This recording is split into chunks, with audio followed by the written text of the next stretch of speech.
नमस्कार, मैं गीता संधू। मैं एक एस्ट्रो कंसल्टेंट, कोच और हीलिंग की बहुत सारी मोडालिटी में प्रैक्टिस करती हूँ।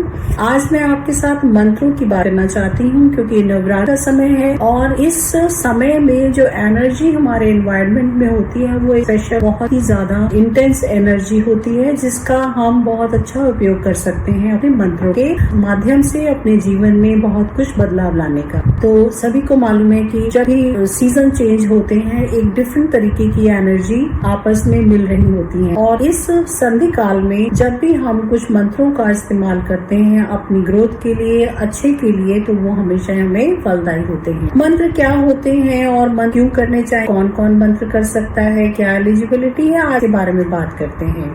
मंत्र एक एज ओल्ड ट्रेडिशन है इंडिया में, जो कि हमारे वैदिक रिचुअल्स के साथ जुड़ा हुआ है। वेदास के अंदर, ऋग्वेद के अंदर बड़े सारे मंत्रों के बारे में बताया गया है, जो कि हमारे डिफरेंट लेवल ऑफ जो सृष्टि के क्रिएशन में यूज हुए हैं उनके बारे में हम वैदिक मंत्रों से बहुत सारी जानकारी लेते हैं। हमारे डिफरेंट पुराण है, ग्रंथ है, भागवत गीता है, सप्तशती है और भी बहुत सारे ग्रंथ हैं जिनके अंदर विभिन्न प्रकार के वैदिक मंत्र निहित हैं और हम उनकी शक्तियों से अनजान भी हैं, क्योंकि इन मंत्रों के अंदर इतनी पावर है कि इन्हीं मंत्रों के माध्यम से असुरों ने कितनी बार देवताओं को भी अपने पीछे लगा लिया। तो मंत्रों के अंदर की एनर्जी को हम आज शायद ओवर लुक कर देते हैं, लेकिन फॉरेन कंट्रीज में हमारे इन मंत्रों के बेस पे फॉर्मूलाज के साथ में बहुत सारे प्रयोग हो रहे हैं। जर्मनी के अंदर संस्कृत वैदिक यूनिवर्सिटीज हैं और जहाँ पर रेगुलर बेस पर हमारे मंत्रों की शक्ति का यूज करते हुए बहुत सारी इन्वेंशंस और बहुत सारी रिसर्च हो रही है। लेकिन ये हमारे लिए दुख का विषय है कि हमारे भारत में मंत्रों की उच्चारण के लिए या मंत्रों की परंपराओं के लिए अभी तक एक पूरा यूनिवर्सिटी लेवल का प्रावधान नहीं हुआ है। आशा करते हैं कि जल्दी ही ऐसा भी होगा, क्योंकि बहुत सारी नई चीजें अब इस समय में हम देख रहे हैं। तो हो सकता है कि आगे समय में इन मंत्रों के लिए एक विशेष सत्र भी आयोजन हो और यूनिवर्सिटीज लेवल के ऊपर भी इसको सिखाया जाए। अभी तक ये ब्राह्मण या फिर गुरुकुल की शिक्षाएं हैं उन तक ही सीमित है, लेकिन मंत्र बहुत ही प्रभावशाली टूल है आपकी कनेक्शन को एनवायरमेंटल या दैवीय एनर्जीज के साथ में कनेक्ट करने का। डिफरेंट रेल्म हैं, जो 7 रेल्म्स है हमारे ऊपर, उनके डिफरेंट डेटीज हैं, देवताज हैं, ईश्वर हैं और उनके अलग अलग मंत्रों की साधना से आप बहुत कुछ हासिल कर सकते हैं। मंत्र वैदिक मंत्र हैं, दैविक मंत्र, बीज मंत्र हैं और शाबर मंत्र भी हैं। शाबर मंत्र एक तरीके से ऐसे मंत्र हैं जो कि कहा गया है कि शिव की एनर्जी में रहने वाले लोग हैं, तामसिक रूप से अपने जीवन को चलाने वाले लोग हैं, उनके माध्यम से इनका प्रयोग ज्यादा होता है। लेकिन जो हम गृहस्थ लाइफ में हैं और उनके जब भी कोई प्रयोजन होते हैं तो उसका मंत्र का जो उपयोग होता है वो बीज मंत्रों का या फिर वैदिक मंत्रों का ही होता है। मुहूर्त की बहुत जरूरत होती है जब भी हम कोई मंत्र को उच्चारण करना चाहें या मंत्र को डिसाइड करें कि हमने किसी मंत्र को सिद्ध करना है।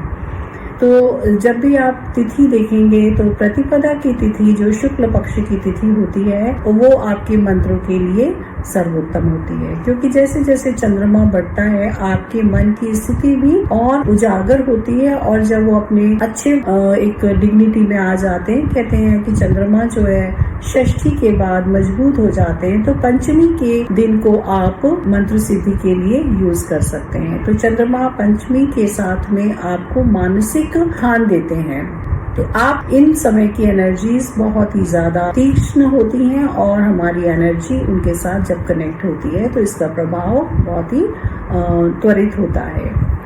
मंत्र किसी भी देवता के लिए किए जा सकते हैं, रुद्र के लिए किए जा सकते हैं, दैवी के लिए किए जा सकते हैं और मंत्र किसी कुल देवी या अपने कुल देवता के लिए भी किए जा सकते हैं। बीज मंत्रों के अंदर अपार शक्ति होती है। बीज मंत्र आपके आने वाले समय को देख सकते हैं कि बीज मंत्रों के अंदर एक जैसे सूक्ष्म सा कण है और वो अब बड़ा पेड़ बनने की क्षमता रखता है। ऐसे ही बीज मंत्रों का जब जाप किया जाता है और अगर उनकी सिद्धि हो जाती है तो ये बीज मंत्र आपको अपने जीवन में उतना ही फल दे सकते हैं जितना कि एक विशालकाय वृक्ष आपको फल देता है और निरंतर देता है। जैसे नक्षत्रों के बीज मंत्र होते हैं, आपको जिस तरीके की परेशानी का सामना करना पड़ रहा है उसी तरीके के आप मंत्रों का, बीज मंत्रों का आश्रय लेकर के अपने जीवन में बदलाव ला सकते हैं। तो ये मंत्र आपको कब करने हैं? अभी नवरात्र का समय है, इनकी सिद्धि कीजिए। ग्रहण काल में मंत्रों की सिद्धि कीजिए और आप देखेंगे कि ये आपको तुरंत फलदायी होंगे। मंत्र सिद्ध करने से पहले का जो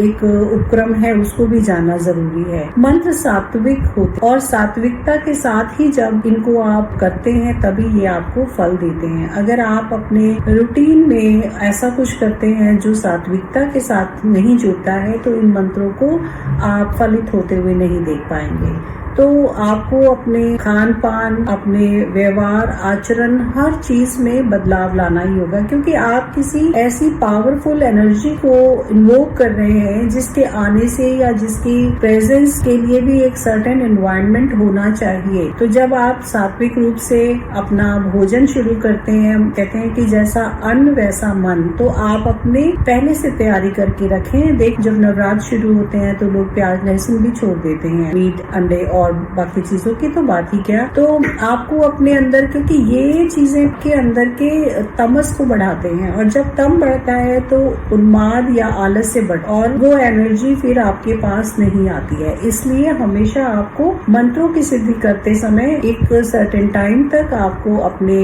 व्यवहार में, अपने खान पान में बहुत बदलाव लाने की जरूरत होती है। तो इसका ध्यान रखना अवश्य ही जरूरी है, अन्यथा आप ये सोचेंगे कि मंत्र काम नहीं करते, लेकिन मंत्र काम करते हैं, बट आपने उसको अच्छी तरीके से करने का प्रयत्न नहीं किया।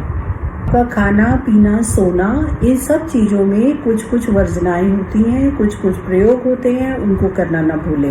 मंत्रों को करने के बाद एक सबसे पहले उसमें मंत्रों को स्टार्ट करने से पहले एक संकल्प की प्रक्रिया होती है। तो आप जो भी प्रयोजन है उसको बोल करके, जो भी आपका अभीष्ट है, जिस पर्पज से आप वो करना चाहते हैं, उसको आप बोल करके अपना बताइए, और ताकि एनर्जीज आपके उस पर्टिकुलर इमोशन को समझ सकें और वो ग्रांट भी करें। तो आप अपने कुल गोत्र करते हुए, बताते हुए, आप एक जल का संबंध धरती के साथ और अपने फोरहेड, जो आपकी थर्ड आई होती है, वहां तक जरूर लगाएं। इससे आपका कनेक्शन बनता है। मंत्र की ऊर्जा है वो बहुत एक्टिवेट होकर के आपको रिजल्ट देती है। मंत्रों की संख्या होती है, मंत्र ग्रहों के मंत्रों की अलग संख्या है और डेटीज के मंत्रों की अलग संख्या है, देवी देवताओं के मंत्रों की अलग संख्या है। तो एक पर्टिकुलर संख्या को आप जब समझ लेते हैं तो आप उनका मंत्र का उच्चारण कर सकते हैं उतने दिनों तक। अन्यथा आप उसके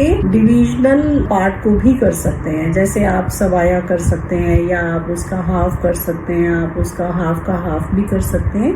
पर जितना भी आप करेंगे आपको रिजल्ट उतना ही आएगा। तो जब मंत्रों की गिनती समाप्त हो जाती है, आपने एक पर्टिकुलर डे के अंदर उतना एफर्ट करना है ताकि आपके मंत्र एक चार्जिंग लेवल पे ही रहें, कि आप अगर बहुत लंबे समय तक मंत्र करें तो उनके रिजल्ट भी वेग हो जाते हैं। लेकिन आप टाइम बाउंड अगर कर रहे हैं और संकल्प के साथ कर रहे हैं तो वो आपको उतने टाइम में ही रिजल्ट देने के लिए बाध्य हैं। मंत्रों की समाप्ति होने पर आपको क्या करना है कि आप अपने दिन हवन अवश्य करें। उस पर्टिकुलर डेटी, देवी देवता, उनके प्लैनेट्स, उनके लिए, जिसके लिए भी आप ये मंत्र कर रहे हैं, आपको उस दिन एक हवन करना है छोटा सा, और हवन के साथ उन पर्टिकुलर इष्ट के लिए आपको भोग तैयार करना है। वो भोग बहुत ही आवश्यक होता है और उसके साथ ही फिर आप उनको दान कुछ करें, दक्षिणा दें और वस्त्र दें, और आप अपने जो भी अपने मनोभाव से भेंट कर सकते हैं वो भेंट भी आपको देनी चाहिए। किसी हो सके तो किसी ब्राह्मण को भोजन कराएं या किसी जरूरतमंद को भी भोजन। आप जब ये कंप्लीशन होता है तो उसके बाद आप किसी अच्छे शुभ स्थान पर, जो आपकी डेटी है उनसे रिलेटेड किसी मंदिर में भी जा करके अपना थके। तो ये एक मंत्र सिद्ध करने की प्रक्रिया है। अगर आप इस प्रक्रिया को फॉलो करते हैं तो अवश्य ही ईश्वर आपकी सुनते हैं, एनर्जीज आपको रिस्पॉन्ड करती हैं और आपके मनोभाव जो भी हैं, जिन भी प्रयोजन के साथ मंत्रों की सिद्धि करना चाहते हैं, वो हमेशा ही आपको कहीं ना कहीं रिजल्ट देंगे। एक सिंपल सा लॉजिक है, आप नेचर को कुछ देते हैं तो नेचर आपको वो वापस। ये हमारे कर्मा का रिलेशन है। आप किसी इष्ट को याद कर रहे हैं और उसके लिए कुछ भी कर रहे हैं तो वो इष्ट भी आपके लिए उतने ही यत्न करके आपको वापस लौटाए। तो भगवान से मांगिए और दिल खोल के मांगिए, लेकिन उसके लिए आप उनके आचार व्यवहार के जो परिवर्तन है उनको करते हुए अपने मनोभाव उनको समर्पित कीजिए। आपका निश्चय ही उत्तम से उत्तम परिणाम आपको मिलेगा। जो भी मंत्र आप कर रहे हैं अभी के संकल्प के बाद आप एक कनेक्शन अवश्य ही बनाएं। ये बात बहुत इम्पोर्टेंट होती है, कई बार आप भूल जाते हैं। आसन जो है वो आपका, वो भी आप बार बार ना बदलें। जिस भी एक पर्टिकुलर प्लेस पे बैठते हैं उसी जगह पर आप मंत्र हमेशा करें। और डायरेक्शंस भी होती हैं मंत्रों को सिद्ध करने के लिए। कुछ मंत्र जो है ईस्ट में बैठ के किए जाते हैं, कुछ नॉर्थ में, कुछ वेस्ट में और कुछ साउथ। तो जैसे आप इष्ट, जिस भी तरीके की डेटी है, जिस तरीके के इष्ट को आप प्रसन्न करना चाहते हैं, उनकी दिशा का जरूर ध्यान रखें। आपका फेस उस तरफ होना चाहिए। तो ये कुछ छोटी छोटी बातें थी जो मंत्रों की सिद्धि के लिए जरूरत थी कि आप नवरात्र से पहले ही इनको जान लें और इनका आप प्रयोग करके अपने इस नवरात्र को बड़ा शुभ और ब्लिसफुल बनाएं।